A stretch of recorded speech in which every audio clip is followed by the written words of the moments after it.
Iya, terima kasih Bu Yofi atas wejangan-wejangannya. Aku mau nyapa dulu nih sama teman-teman. Selamat siang teman-teman. Siang.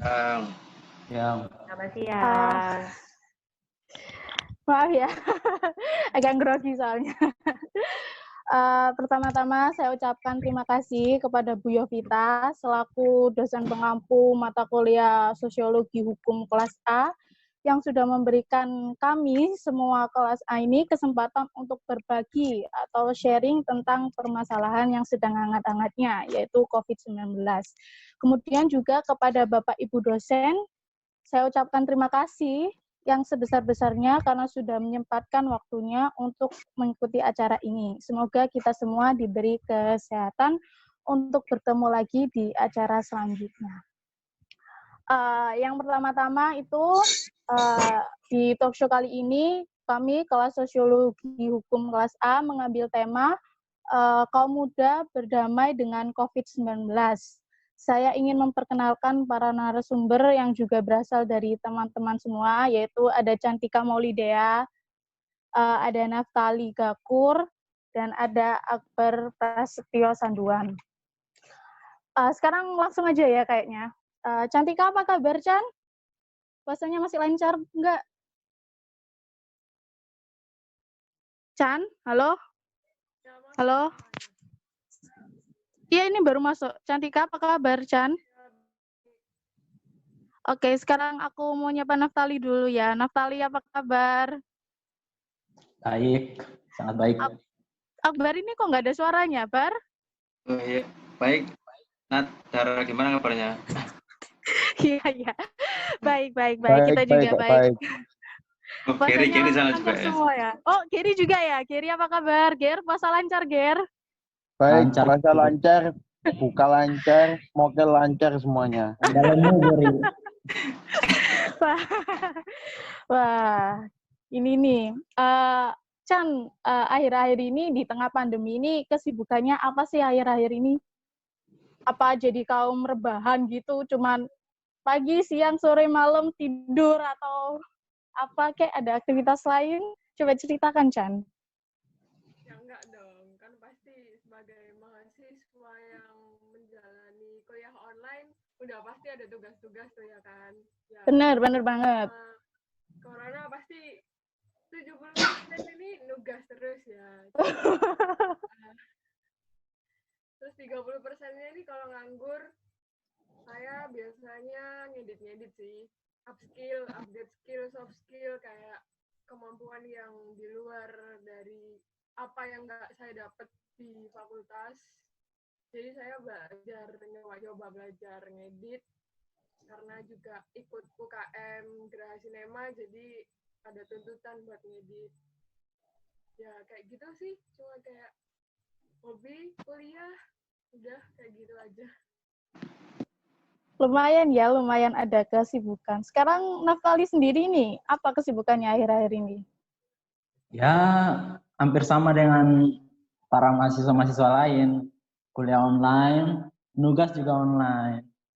Jadi, kalau aku pikir sih bukan kuliah online, tapi tugas online. Yang bikin pusing sih itu. Kalau aku lihat ya dari poster digital yang kita share beberapa waktu lalu, Naftali kayaknya milih tema karena COVID aku mengerti arti keluarga. Bisa jelaskan sedikit nggak tentang tema yang kamu pilih itu? Kenapa kau milih tema ini gitu?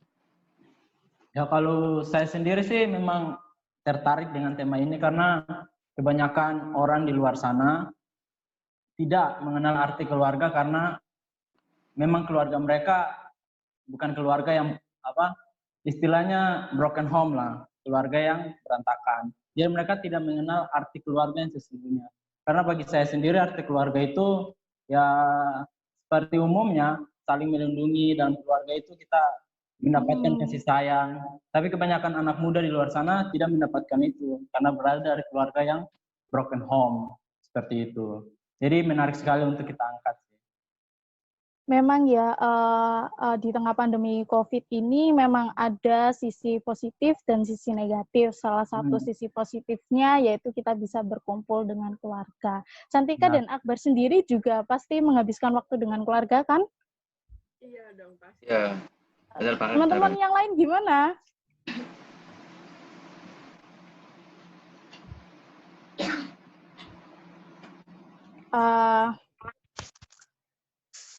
Kalau Cantika sendiri, di tengah pandemi COVID ini, dampak positif yang dirasakan itu apa sih? Banyak sih sebenarnya, kayak waktu istirahat jadi lebih banyak, terus bisa dimanfaatin buat belajar ngedit sih, kan karena saya ambil tema, karena kalau saya jadi kreatif, ya saya mengembangkan kemampuan saya di bidang editing, karena mumpung lagi corona dan di rumah terus, bisa di depan laptop terus, ya sekalian saya coba-coba belajar ilmu-ilmu baru dalam bidang dalam teknik editing. Ya secara garis besar seperti itu. Kira-kira editing kayak gimana sih yang kamu bikin gitu pas waktu-waktu luang itu? Macam-macam sih. Biasanya sebenarnya saya konsentrasinya ngedit video. Karena banyak tawaran buat ngedit-ngedit poster, logo, dan macam-macam, makanya waktu COVID ini mumpung di rumah saya coba belajar Photoshop, dan akhirnya ya belajar dua-duanya. Biasanya kalau ngedit video ya video-video trailer atau bahkan film pendek, karena karena kan saya ikut UKM Graha Sinema. Graha Sinema ya. Ya. Jadi saya banyak belajar juga dari teman-teman. Terus saya juga sebagai kakak tingkat juga memberi ilmu juga kepada adik-adik tingkat saya di masa-masa sekarang. Makanya saya harus menjadi lebih kreatif lagi untuk membagikan ilmu kepada teman-teman. Ya, benar banget ya, keren banget pasti editannya. Kalian udah lihat kan poster digital hasil editan Cantika, bagaimana bagus kan kalian? Gini nih, emang kita ya sebagai kaum muda itu harus bisa terus produktif, meskipun semuanya juga dilakukan di rumah. Selain itu, dampak positif yang karena COVID ini nggak hanya kita rasakan dari diri kita sendiri, tetapi juga memberikan dampak positif terhadap lingkungan. Saya tertarik nih untuk berbicara dengan Akbar mengenai topik yang diangkat. Kenapa, Bar? Kenapa kamu mengangkat topik ini? Coba jelaskan deh. Kenapa kok kamu mengangkat? Kayaknya topiknya serius banget gitu. Iya, makasih Dara. Jadi, kenapa saya angkat topik mengenai udara bersih di tengah pandemi? Karena kalau ngomong soal apa sih yang paling dekat dengan kita, ya lingkungan hidup, apa yang ada yang kita setiap hari gunakan itu oksigen, ya kan. Kemudian sampai sejauh mana sih sebenarnya dampak yang timbul akibat pandemi ini terhadap udara sekitar kita? Ya, itu merupakan salah satu yang menarik sih menurut saya, bahwa saya angkat pada kesempatan kali ini.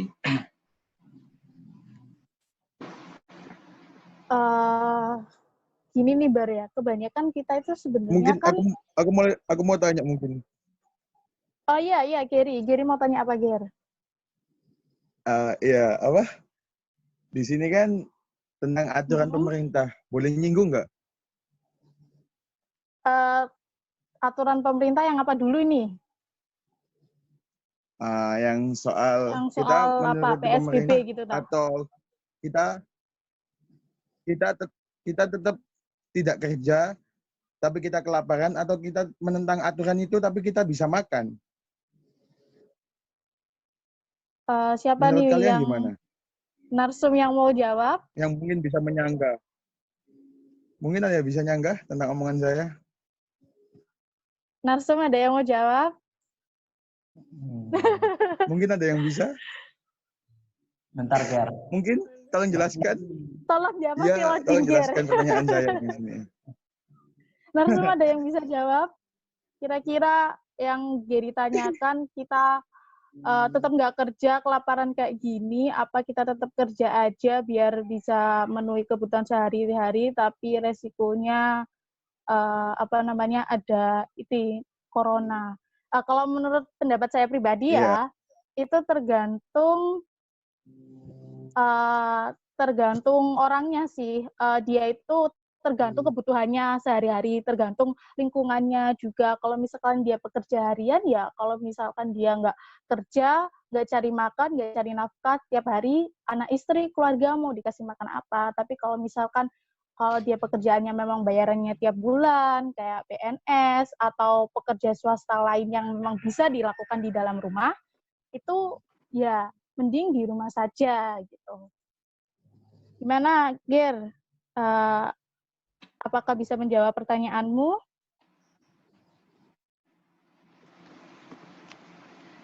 Gary? Oh, tiba-tiba Gary hilang. musnah ya? Tiba-tiba hilang. Oke. Kayaknya dia ketiduran paling ya. Iya, mungkin kekenyangan jadi ketiduran. Saya lanjut Jadi ya ke ngomong, tapi Akbar. suaranya di-mute. Halo? Iya? Kenapa? Jadi tadi kayaknya ngomong tapi suaranya mati, di-mute. Enggak, udah. Oke, aku lanjut ya. Gini nih, Bar, sebenarnya kan kebanyakan kita itu nggak tahu sih apa arti pencemaran udara itu sebenarnya. Kayak yang kita tahu, kita cuma tahu asap kendaraan itu bisa menyebabkan pencemaran udara. Tapi kita itu sebenarnya nggak tahu apa itu pencemaran udara. Akbar sendiri bisa jelaskan nggak tentang pencemaran udara itu? Ya, terima kasih Dara ya. Jadi kalau ngomong soal pencemaran udara, ini saya akan coba ngasih beberapa PowerPoint mengenai penjelasan apa sih pencemaran udara itu. Ya, tolong disimak ya teman-teman, PowerPoint-nya memang.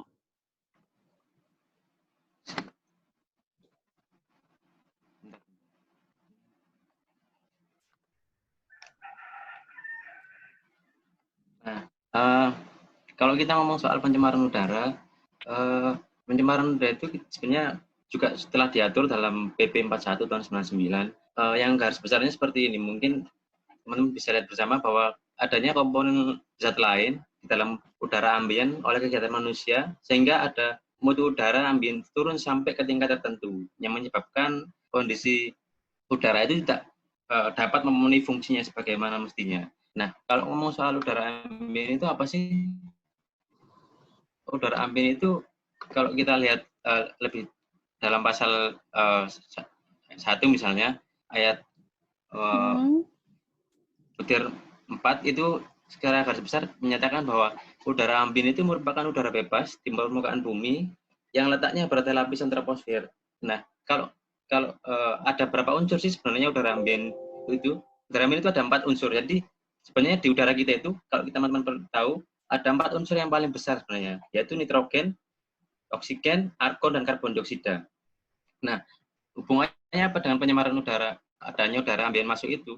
Udara ambien masuk itu berarti ada zat yang tidak dibutuhkan oleh udara lain, oleh udara ambien itu sendiri, oleh manusia, sehingga membuat ada jadinya proses pencemaran itu tadi. Jadi simpelnya gini aja deh, kalau kita sedang ikut latihan dalam komunitas bola voli. Nah, kemudian ada anak masuk nih ke dalam komunitas kita, dia dari cabang olahraga lain, misalnya sepak bola. Nah, dia masuk ke dalam sepak bola ini dengan kondisi di mana komunitas yang lama ini telah mendirikan komunitas bola voli. Nah, secara otomatis kan terganggu seluruh kegiatan dan aktivitas yang telah dilaksanakan oleh komunitas yang lama ini.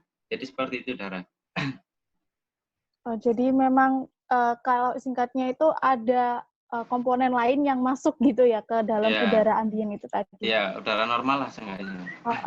Berbicara mengenai pencemaran udara nih yang semakin hari itu semakin menimbulkan krisis iklim, di masa pandemi itu gimana keadaan pencemaran udaranya sih, Bar?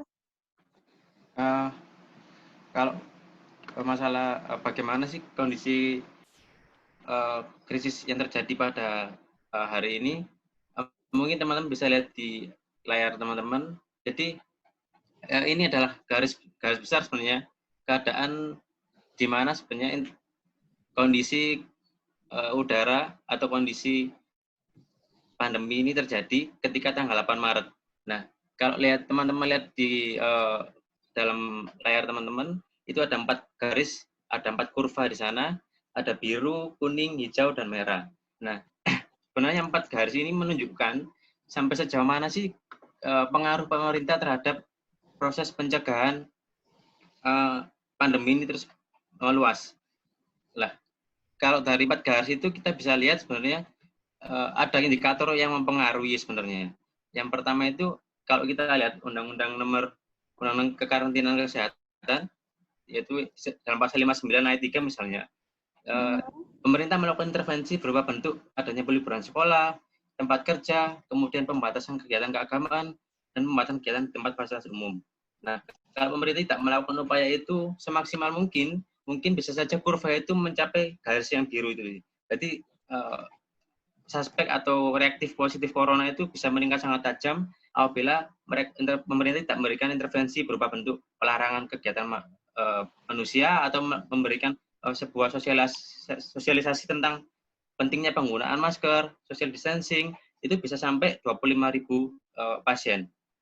Nah, kalau seumpama intervensi pemerintah itu dilakukan secara maksimal, kemungkinan kurva itu akan melandai hingga 75% seperti yang ada di layar teman-teman.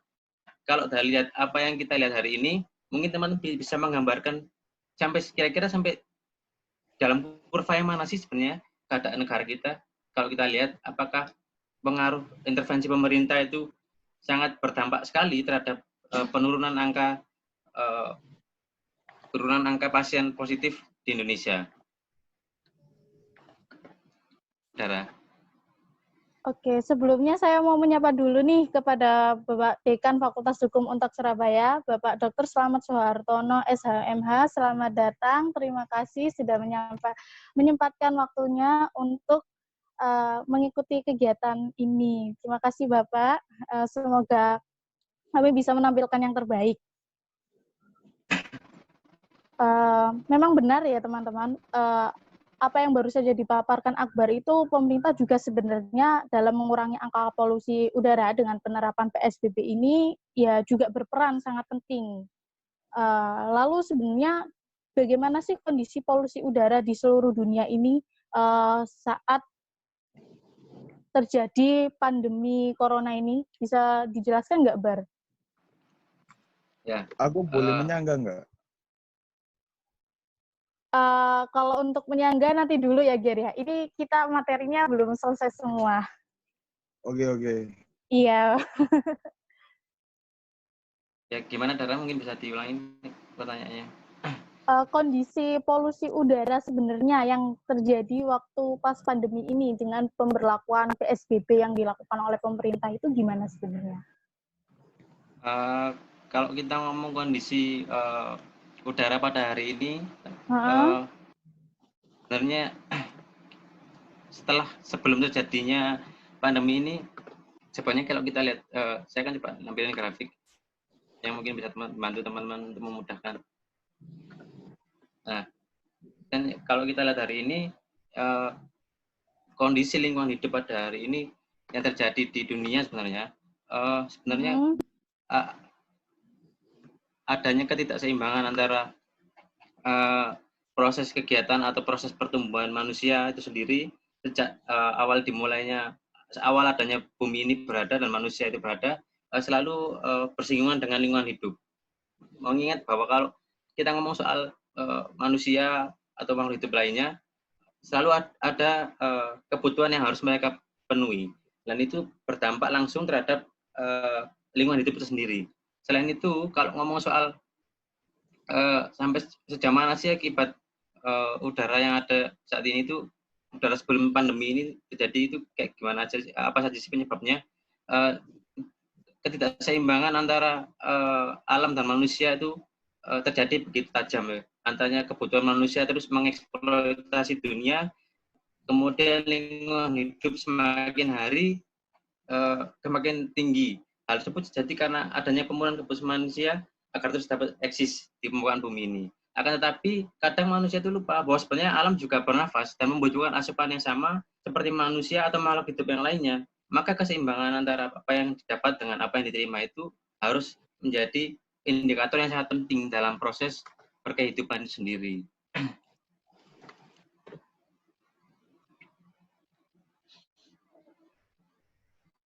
Kalau kita ngomong apa sih penyebab sebenarnya polusi udara yang terjadi saat ini, ya sebelum pandemi, dampak yang terbesar itu kalau kita ngomong yang pertama itu ya emisi sektor energi. Kalau lihat dari kurva yang teman-teman lihat di layar itu, garis biru itu adalah garis yang menunjukkan garis normal seharusnya pertumbuhan udara di garis normal udara yang seharusnya dari tahun ke tahun. Tetapi kalau lihat garis merah itu itulah yang terjadi sebelum pandemi. Bahkan dari tahun ke tahun garis merah ini akan terus kurvanya akan terus menaik ya, terus akan bertambah tinggi. Karena ya tadi kebutuhan manusia cukup tinggi tidak sebanding dengan apa yang diberikan kepada alam. Jadi ada terjadinya eksploitasi terus secara berlebihan.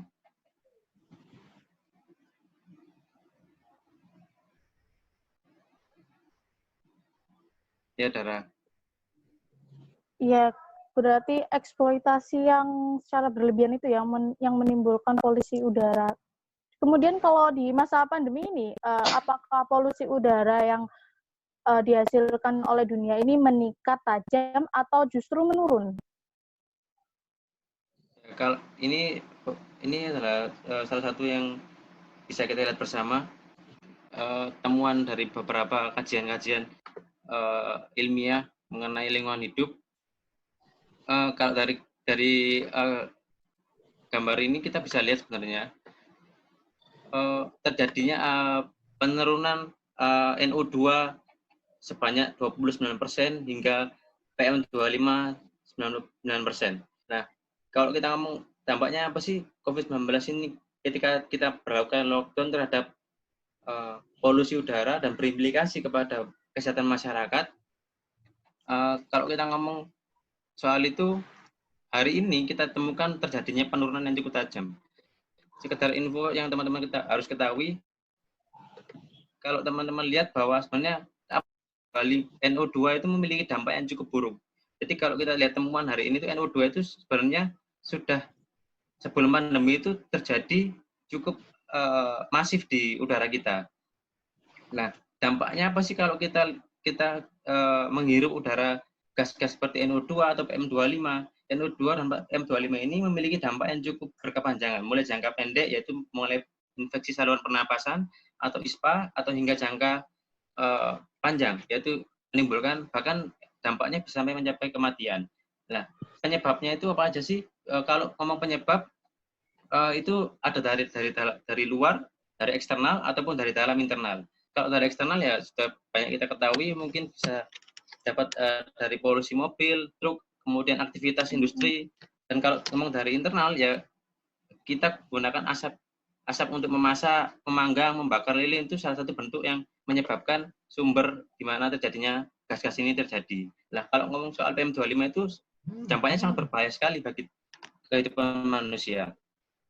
PM2,5 ini kalau perlu teman-teman ketahui, partikelnya itu dia berdiameter 2,5 mikrometer. Sedangkan kalau kita bandingkan dengan rambut kita ini, rambut yang ada di kepala kita ini berdiameter kurang lebih 3%. Jadi bayangkan kalau ukuran 2,5 mikrometer itu bisa masuk tembus ke dalam masker yang kita gunakan. Dan efek yang ditimbulkan itu cukup berkepanjangan yang seperti saya jelaskan tadi, mulai dari ISPA hingga menyebabkan kematian. Itu Dara. Wow, berarti memang kalau diameternya segitu kecilnya, saat kita pakai masker itu tetap masuk nggak sih itu PM2,5 itu, Bar? Tetap bisa kesaring sama udara? Tetap bisa masuk. Nah, ketika diterapkan kebijakan lockdown ini di beberapa negara, misalnya di beberapa 7 negara, selama 2 minggu pertama itu ternyata memberikan dampak yang sangat kuat terhadap penurunan angka gas-gas atau senyawa berbahaya seperti PM2,5 dan NO2 tersebut. memang ya kebijakan lockdown ini juga memberikan dampak yang sangat positif bagi lingkungan terutama bagi seluruh dunia. Untuk itu saya juga berharap semoga hal ini bisa berlanjut terus setelah kita mengalami masa pandemi ini sudah berakhir. Lalu bagaimana nih Bar dengan kondisi polusi udara di Indonesia sendiri selama masa pandemi ini? Ya, kalau ngomong bagaimana kondisi udara di negara kita, mungkin saya akan memberikan visual mengenai kondisi Jakarta ya. Kenapa saya pilih Jakarta?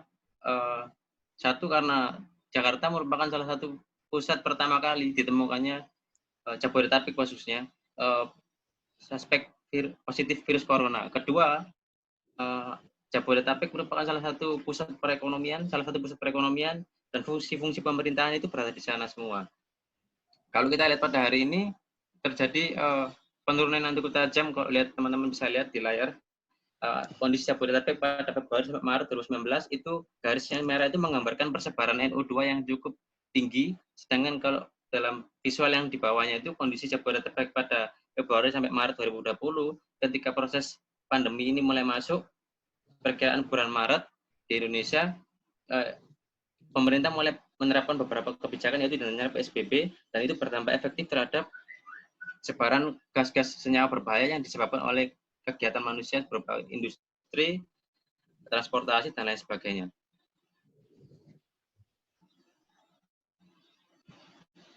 Ya, teman-teman bisa lihat di screen yang Akbar sampaikan ya. Dan untuk kita lebih jelasnya, kita bisa lihat source-nya di mana nih, Bar? Nah, kalau kita ingin tahu source-nya ini, kita bisa lihat, teman-teman lihat sendiri di layar teman-teman. Jadi source yang kita gunakan ini adalah salah satu sumber dari satelit milik salah satu universitas di California, Universitas Yale di Amerika. Jadi sebaran, kalau teman-teman search mencari itu sumber yang ada di bawah itu, teman-teman akan bisa menentukan sebaran NO2 di tiap-tiap daerah teman-teman. Sampai separah atau sejauh mana sih sebenarnya derajat keparahan sebaran NO2 di setiap daerah teman-teman itu sendiri.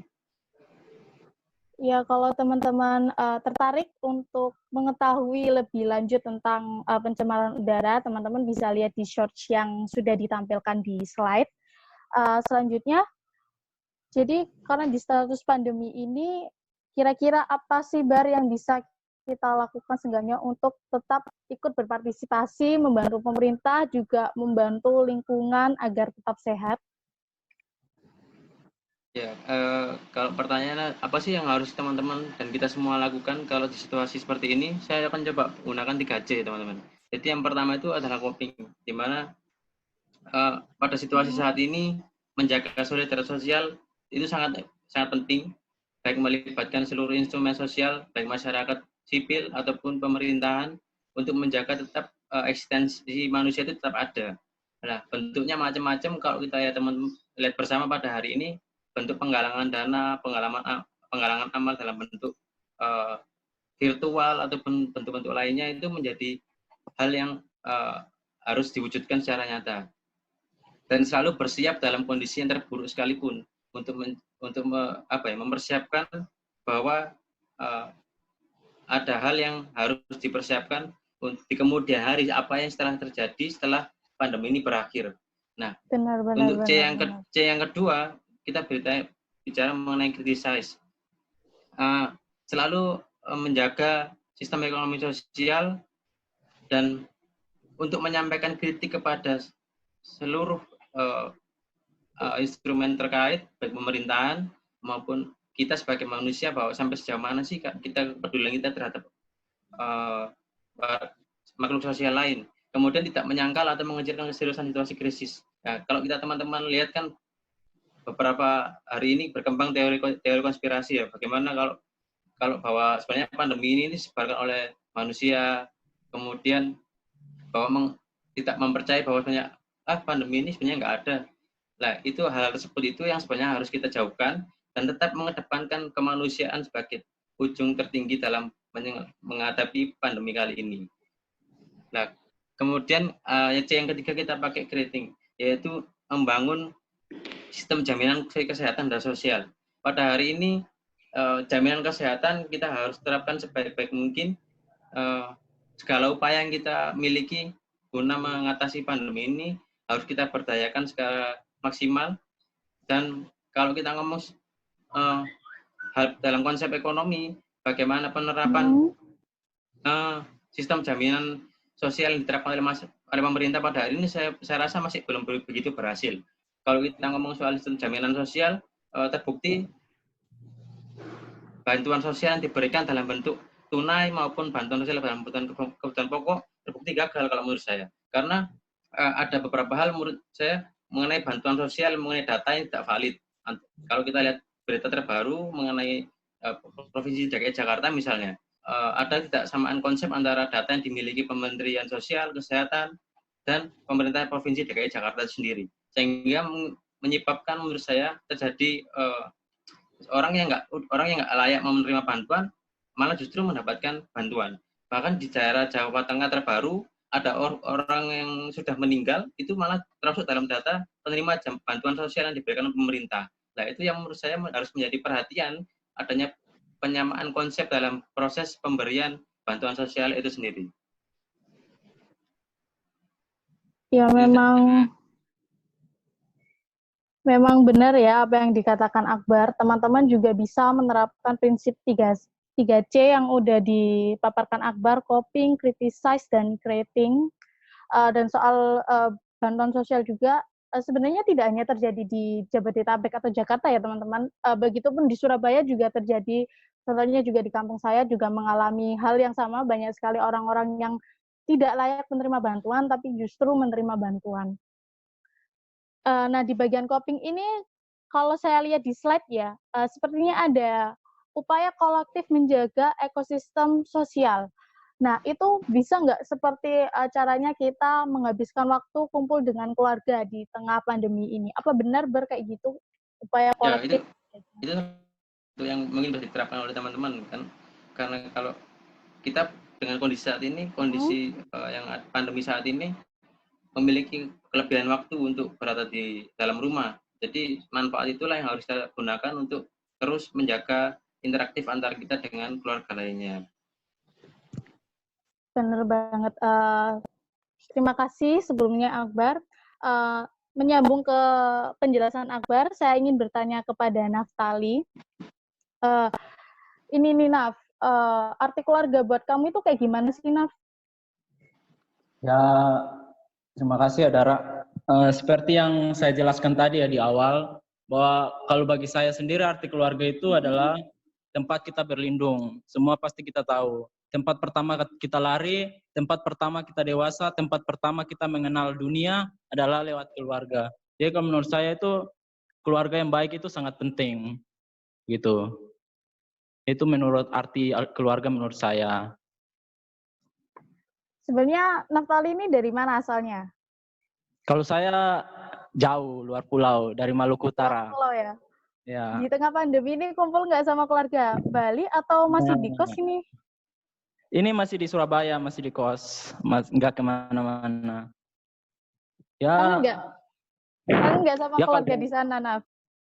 Kalau bilang kangen, pasti kangen. Semua anak perantau pasti pengen pulang. Tapi karena tuntutan kuliah online dan jaringan di kampung juga tidak mendukung, terpaksa tetap di sini.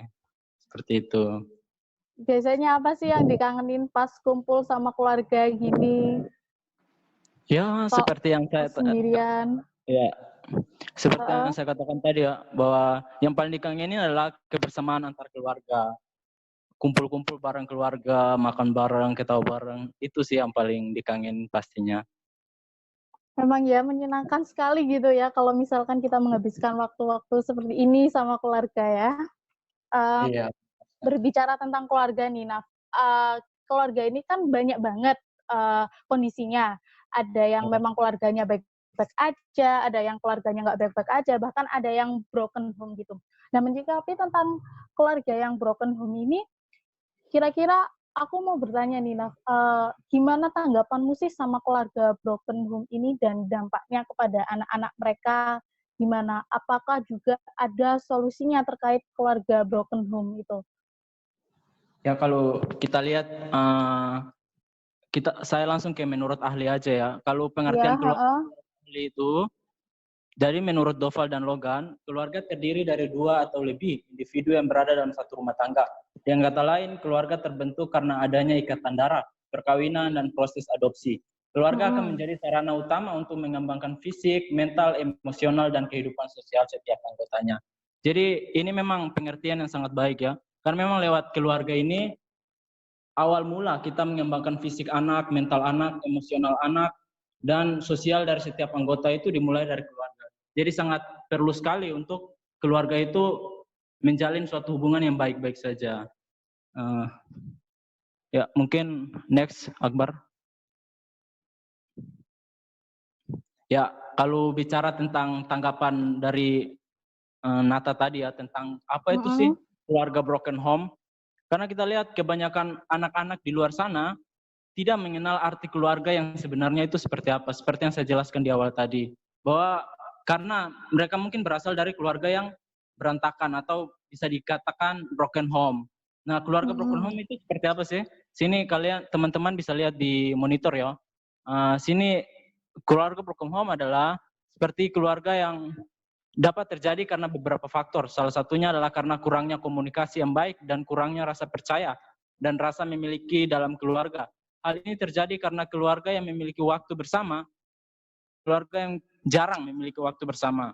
Karena semua sibuk dengan urusan masing-masing dan dampak yang lebih besar dari keluarga broken home adalah dapat berakhir pada perpisahan dan berdampak kepada anak-anak.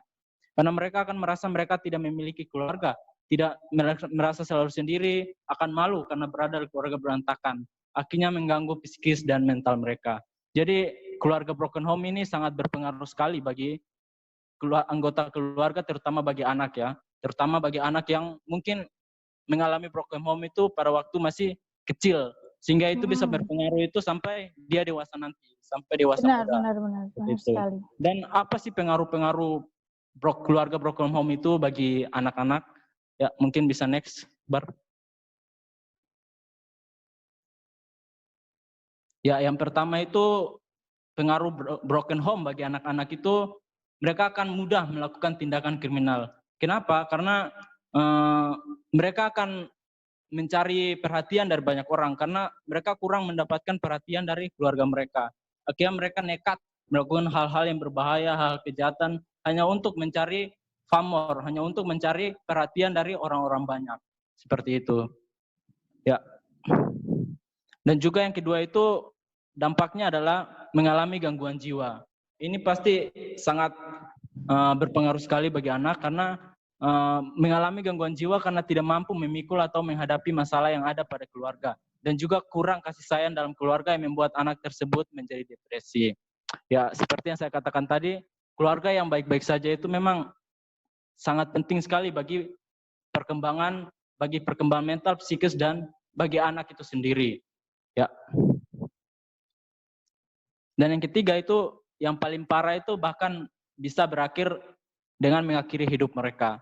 Karena tidak sedikit juga anak-anak muda yang memilih mengakhiri hidupnya karena tidak sanggup menghadapi keluarga yang kacau. Banyak dari mereka berpikir bahwa untuk apa hidup jika tidak pernah mengalami kasih sayang keluarga. Nah, ini yang kebanyakan kita ketahui dari secara umum dari orang-orang luar sana bahwa lebih akhir dari sesuatu adalah kematian. Jadi mungkin anak-anak di luar sana yang mungkin berasal dari keluarga broken home berpikir bahwa ketika mereka mengakhiri hidup mereka tidak akan memiliki keluarga yang broken home lagi. Mereka akan terbebas dari depresi, dari segala kekacauan keluarga. Jadi mereka memilih broken home, memilih bunuh diri. Jadi seperti itu. Jadi memang dampak keluarga broken home bagi anak-anak itu sangat berpengaruh besar bagi bagi perkembangan mereka di pada saat dewasa nanti. Seperti itu, Nata.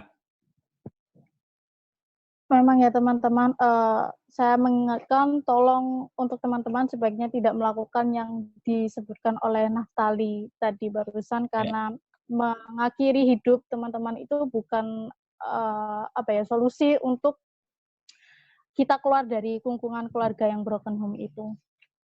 Nah, kemudian kalau permasalahannya begitu, bagaimana nih dengan anak-anak yang sedang mengalami keluarga broken home, apalagi di masa pandemi COVID ini? Apa yang seharusnya mereka lakukan, atau bagaimana sih pendapatmu tentang mereka yang sedang mengalami broken home ini terhadap kondisi COVID? Apa dengan adanya COVID-19 ini bisa mengurangi angka broken home? Karena kan kita dianjurkan untuk di rumah saja, jadi kita bisa lebih banyak memiliki waktu dengan keluarga. Iya, Gimana, Naf? baik. Mungkin next, Akbar. Yang ketujuh ya. Seperti yang saya jelaskan tadi ya, bahwa dampak COVID itu sangat berpengaruh bagi beberapa bagian dalam keluarga. Dan sini teman-teman bisa lihat di layar monitor bahwa dampaknya adalah membuat setiap anggota keluarga yang dulunya sibuk dengan urusan masing-masing akhirnya memiliki waktu yang banyak dengan keluarga, sehingga dapat memperbaiki keluarga yang rusak menjadi keluarga yang harmonis kembali. Dan begini dapat mengurangi angka perceraian dan juga mengurangi tindakan berbahaya dari anak-anak muda yang mengalami broken home. Jadi seperti yang saya katakan di awal dari layar-layar slide sebelumnya, bahwa ketika keluarga itu mengalami broken home, akan besar kemungkinan anak-anak mereka akan melakukan 3 tindakan yang di awal tadi tersebut. Untuk itu, selain dari dampak negatif dari COVID-19 ini, mempunyai dampak positif bagi keluarga-keluarga yang mungkin mengalami broken home.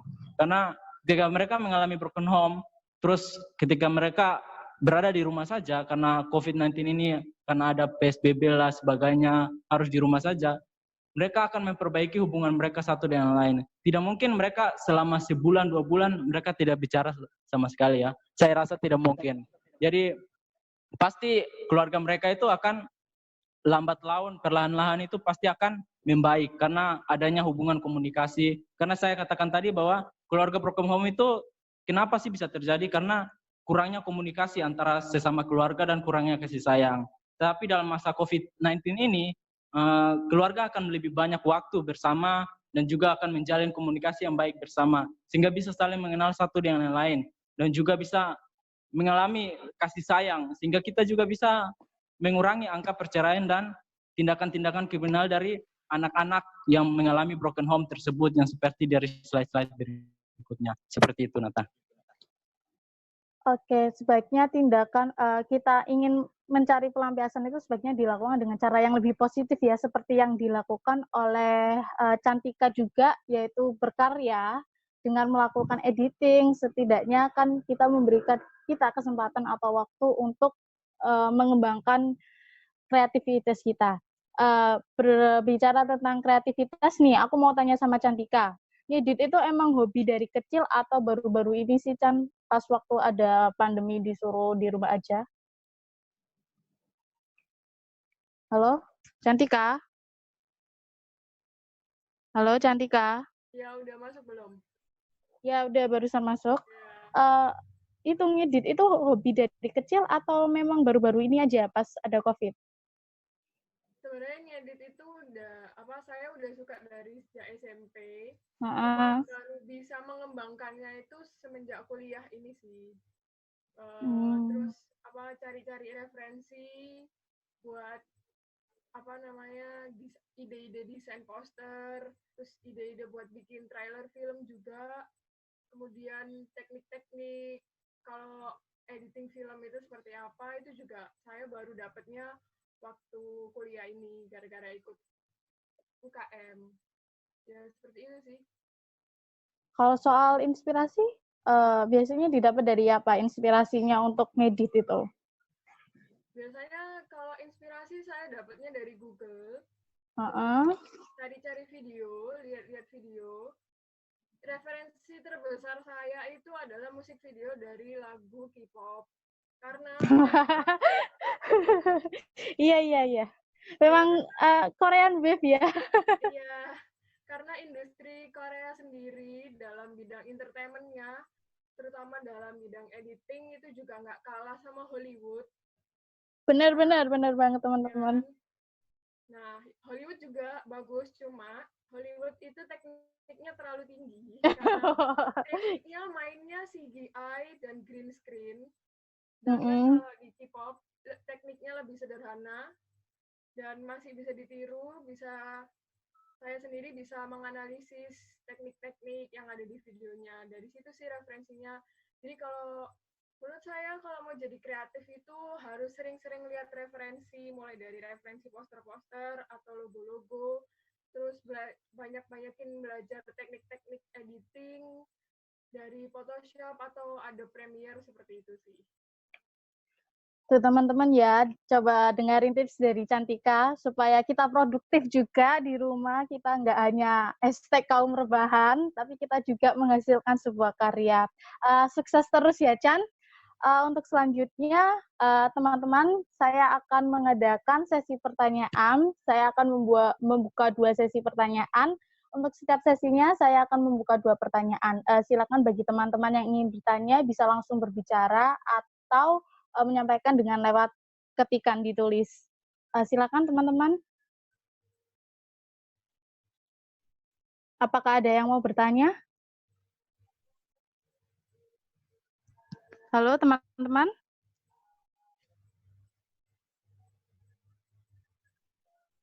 Mungkin ada yang mau tanya-tanya tips. Mungkin ada yang mau ditanyakan mengenai apa yang dipaparkan oleh Cantika, apa yang dipaparkan oleh Akbar, dan apa yang dipaparkan oleh Natali. Mungkin ada yang ingin bertanya atau memberikan sanggahan, memberikan pendapat. Silakan. Halo, aku mau nanya dong. Iya. Siapa nih yang nanya? Jadi aku Marisa. Nah, terus aku tuh mau tanya ke Cantika. Menurut Cantika gimana ya kira-kira kita tuh bisa menemukan passion kita di saat-saat kayak gini? Terus kayak gimana caranya menggali apa sih sebenarnya kemampuan kita yang sebenarnya itu kita nggak pernah sadari karena kesibukan kan?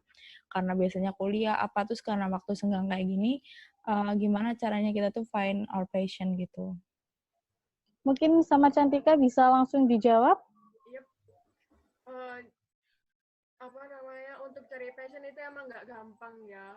Orang-orang tuh kan kadang sering bingung, passionku apa. Tapi kalau saya sendiri, itu karena emang hobi ngeliatin musik video, atau ngeliatin video-video dan film terutama, jadi saya kayak bisa menemukannya tuh dari rasa ketertarikan sih. Karena saya suka lihat video, lihat film, jadi kayak penasaran gitu loh. Ini bikinnya gimana ya? Belajar deh. Nah, dari situ akhirnya saya bisa menemukan passion saya bahwa saya ingin berkarya, ingin membuat sebuah film ataupun video-video semacam film atau musik video gitu sih. Terus kan emang kita anak kuliahan pasti sibuk ya. Nah, buat ngembangin passion kita, kalau saya sendiri, saya ikut UKM. Saya ikut UKM di kampus, dan akhirnya saya bisa ngembangin passion saya di bidang editing. Ya, jadi seperti itu sih kalau saya sendiri. Begitu Marisa, jadi passion ditemukan karena kita menyukai sesuatu hal ya. Untuk itu apakah jawaban Cantika sudah memuaskan Marisa? Oke, makasih ya. Oke, terima kasih Marisa sudah bertanya. Sekarang selanjutnya pertanyaan terakhir untuk sesi kedua. Apakah ada yang mau bertanya teman-teman? Saya. Siapa ini? Rembulan. Oh iya, Rembulan silakan. Ini pertanyaan untuk Cantika. Sempat terbersit untuk melakukan bisnis editing nggak sih? Kan anak-anak muda sekarang ini kan suka banget gitu ya, buka usaha kayak bikin poster, banner, atau ya semacamnya gitu. Sempat kepikiran buat jualan merchandise kayak berupa pin, tas, dan macam-macam kayak gitu dari desain sendiri, kayak kaos-kaos gitu juga sempat. Cuma karena ilmu saya masih kurang, jadi belum mematangkan rencana tersebut. Dan juga saya sekarang juga lebihnya ke editing video, Jadinya ya gitu.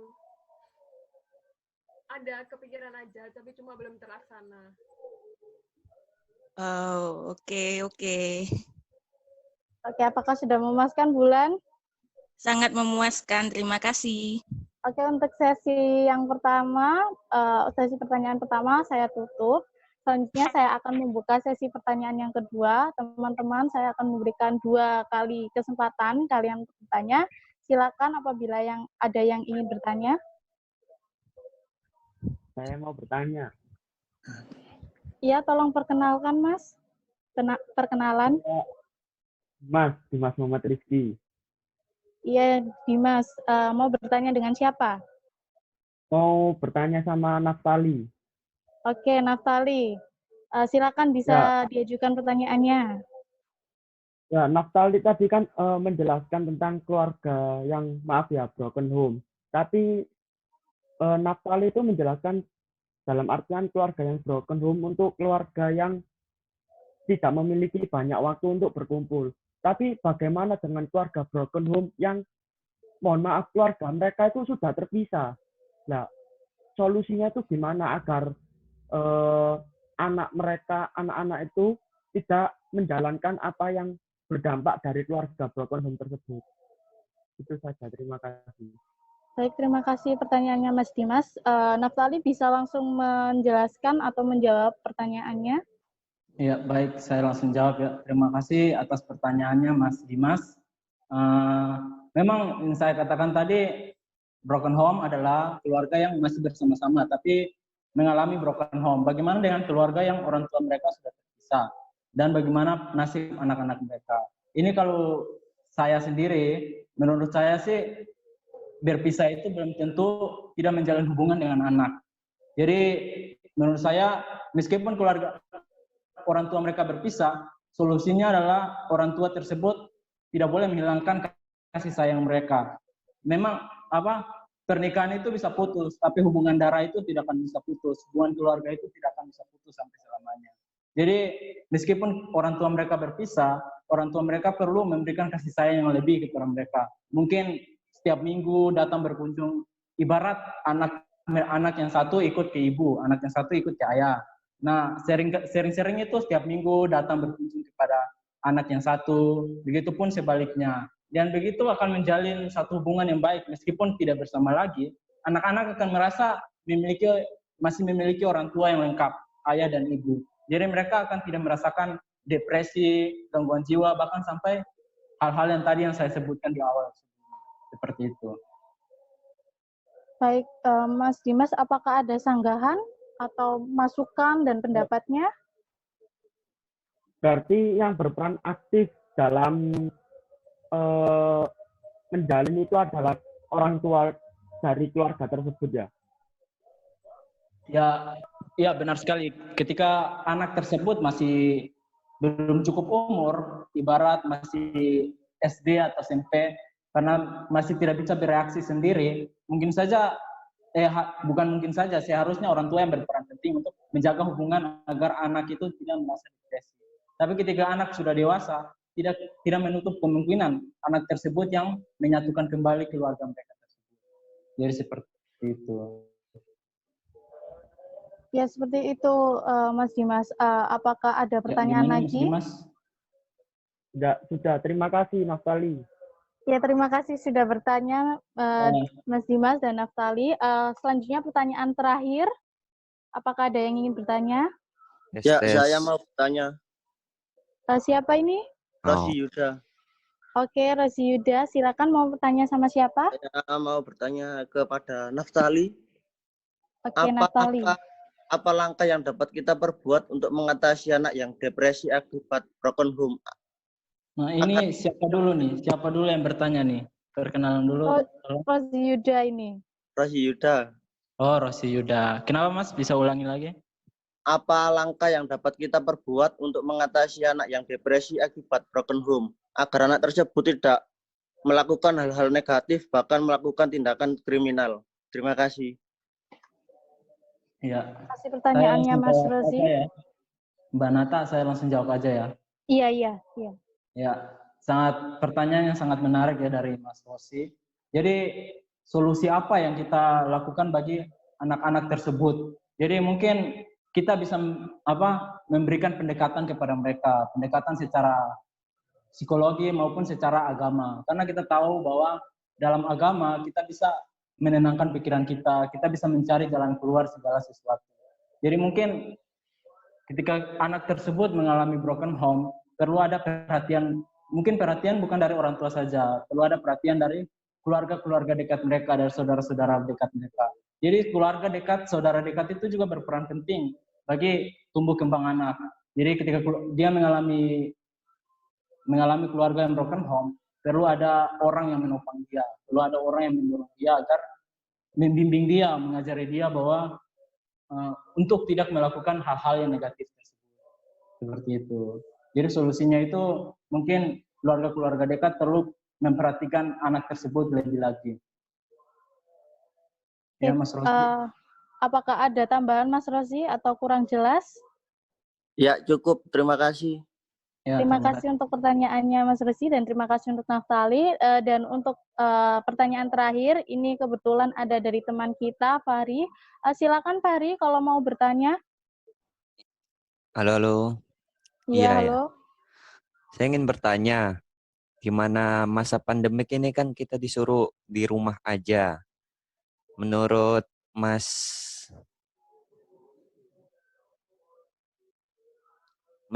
Naftali itu kan bisa memperbaiki komunikasi kita ya antar keluarga ya. Tapi mengapa malah tingkat dari perceraian itu malah semakin besar, bukan tingkat perceraian itu semakin kecil? Apakah di rumah aja dengan komunikasi itu bisa membuat keluarga itu menjadi bosan atau bagaimana gitu? Terima kasih. Ya, terima kasih atas pertanyaannya Mas Fahri. Naftali bisa Mas? langsung menjawab. Nggak kedengeran.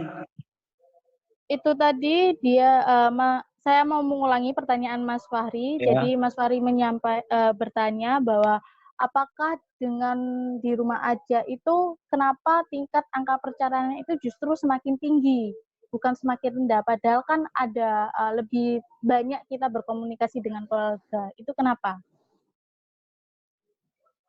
Apakah seperti itu Mas Fahri pertanyaannya? Ya, Atau betul, bisa ditambahkan? Mbak Dara. Ya, seperti itu Naftali, bisa langsung dijawab. Putus-putus dan suaranya putus-putus, saya nggak ngerti pertanyaannya. Suaranya putus-putus. Halo, apa suara saya sudah jelas? Sudah jelas? Ya, sudah jelas.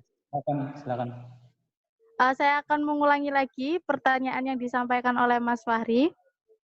Kenapa sih di pandemi ini justru angka perceraian itu lebih tinggi daripada biasanya? Walaupun sudah diadakan PSBB atau di rumah aja, dengan di rumah aja kan kita memiliki waktu kumpul dengan keluarga lebih banyak, sedangkan komunikasi kita lebih terjalin, lebih berkualitas. Tapi kenapa justru angka perceraian itu lebih banyak daripada yang biasanya? Bisa tolong dijelaskan itu, Mas Naftali? Ya, kalau menurut saya sih keluarga broken home itu belum tentu bercerai ya, dan mungkin masih dalam masa-masa renggang, keluarga mereka masih masa renggang. Tapi kalau menurut saya secara pribadi dapat mencegah perceraian tersebut. Jadi perlu tergantung dari keluarga mereka tersebut, apakah mereka mau menjalin selama masa COVID-19 ini, apakah mereka mau menjalin komunikasi satu dengan yang lain. Karena kita tahu bahwa kunci suatu hubungan adalah saling terbuka satu dengan yang lain, saling jujur satu dengan yang lain, yaitu lewat komunikasi. Jadi komunikasi yang baik itu dapat menentukan segala sesuatu. Jadi kalau menurut saya sih dapat menurunkan angka perceraian, karena keluarga yang dulunya broken home hampir bercerai karena menjalin hubungan, menjalin komunikasi yang baik kembali, mereka akan mengesampingkan hal tersebut demi kebaikan anak-anak mereka. Ya, seperti itu. Mas Fahri, apakah ada yang perlu disanggah atau ditambahkan? Jadi tidak selamanya komunikasi itu bisa memperbaiki suatu hubungan gitu ya. Naftali, apakah mendengar suara dari... Oke. Lalu kemudian Mas Fahri, apakah ada yang mau Jadi pertanyaan ditambahkan? tadi Mas.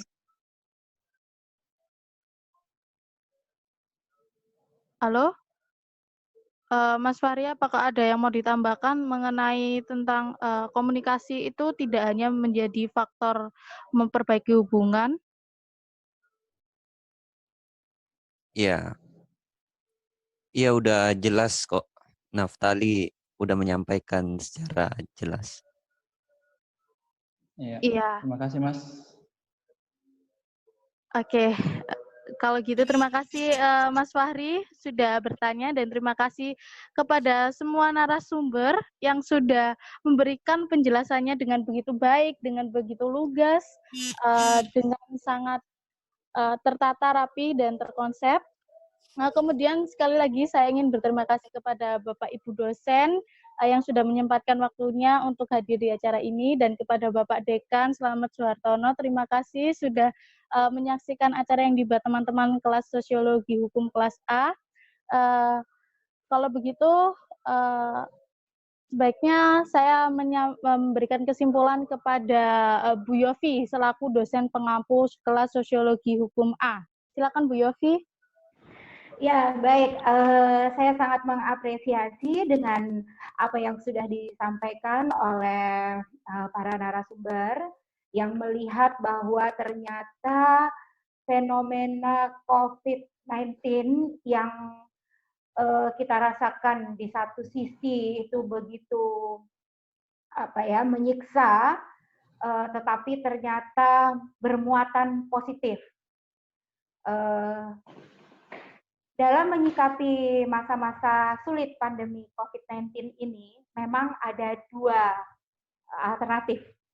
Apakah kita akan bertahan dengan justifikasi, dengan stigmasi, dengan pikiran-pikiran yang negatif, atau dengan pikiran-pikiran yang frustasi, bahkan mengarah pada depresi, ataukah kita justru menggunakan masa-masa pandemi COVID-19 ini justru dengan mencari solusi, dengan menemukan potensi-potensi diri dan mengembangkannya, menemukan kembali arti sebuah keluarga dan dengan menemukan arti keluarga itu, lalu kita akan bertumbuh, berkembang bersama dengan anggota keluarga untuk menjadi pribadi yang lebih baik dan lebih berharga, atau juga kita menjadi orang yang begitu peka terhadap lingkungan kita. Karena apa? Karena seperti yang Akbar tadi katakan, di situ sudah diuraikan banyak hal mengenai bagaimana lingkungan pun juga ada fase di mana lingkungan harus bersih secara ekologi. Nah, ini menunjukkan bahwa sebenarnya di dalam kehidupan manusia itu ada hubungan yang tidak hanya hubungan antara manusia dengan manusia lainnya dalam satu kelompok sosial, tapi juga ada hubungan antara manusia dengan alamnya. Alam yang juga harus dilestarikan, yang tidak semata-mata dieksploitasi untuk memenuhi kebutuhan manusia. Nah, dari paparan-paparan ini, ada satu korelasi yang jelas ketika kita melihat teori konflik sosial dari Lois Cousar yang mengatakan bahwa dalam situasi konflik pun, dalam situasi yang minus pun, masih ada muatan positif yang bisa kita gali. Yang terpenting adalah bagaimana manusia itu mau membuka diri terhadap lingkungan sosialnya, membuka diri terhadap lingkungan alamnya, dan ada banyak cara untuk menjadi pribadi yang semakin bernilai, semakin berharga. Karena kita juga harus ingat bahwa manusia baru sungguh menjadi manusia ketika dia berada bersama sesamanya. Manusia yang eksis adalah manusia yang bisa memberi diri untuk sesamanya. Nah, mungkin itu saja closing statement dari saya. Saya sangat berbangga pada kalian semua dan semoga dengan peristiwa yang mungkin tidak spektakuler, karya-karya kecil kita ini akan membuahkan sesuatu yang berharga, yang mulia bagi nama baik Anda pribadi, demi kampus yang kita cintai, dan juga bangsa dan negara Indonesia. Demikian, Mbak Moderator, saya kembalikan, dan sekali lagi, salam sehat, salam semangat, dan sukses untuk semuanya. Ya, terima kasih Bu Yofi sudah menyampaikan kesimpulannya. Mungkin Bapak Dekan mau menambahkan juga, Pak? Iya, Pak. Mau menambahkan, menyampaikan sesuatu?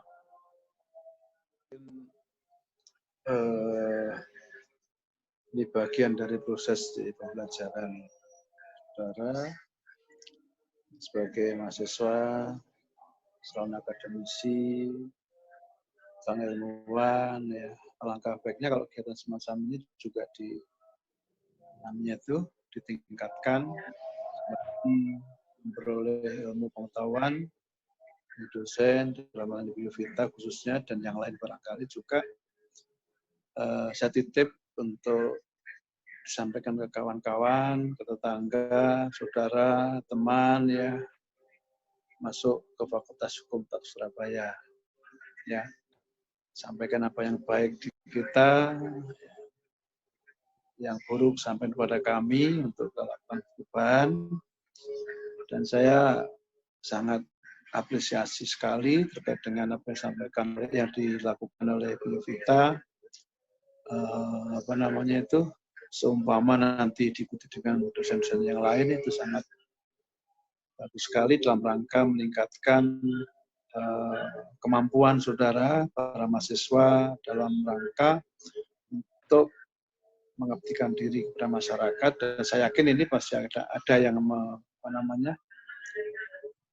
menyaksikan, ya, barangkali dari situ saudara tertantang untuk lebih baik lagi dalam penguasaan ilmu hukum khususnya untuk depan saudara. Itu maka kalau seandainya ini dilakukan ya secara periodik, secara berkelanjutan, saya yakin saudara kemampuan untuk tampil di depan periodik. Dan berikutnya adalah webinar dan juga seminar yang lain, pembicara maupun moderator itu merupakan ajang, ya, pelatihan saudara untuk tampil di depan masyarakat. Karena apa? Kunci sukses mahasiswa Fakultas Hukum adalah kemampuan untuk berbicara, kemampuan untuk berhadapan dengan masyarakat, ya, dan itu menurut saya sangat bagus sekali untuk setelah sudah lulus nanti harapan menjadi pionir-pionir dalam masyarakat, membawa Fakultas Hukum, Untak Surabaya khususnya, Universitas 17 Agustus 45 Surabaya pada umumnya. Saran dari saya, dan terima kasih. Selamat siang. Wassalamualaikum warahmatullahi wabarakatuh. Salam sejahtera. Om Swastiastu. Terima kasih, Dea.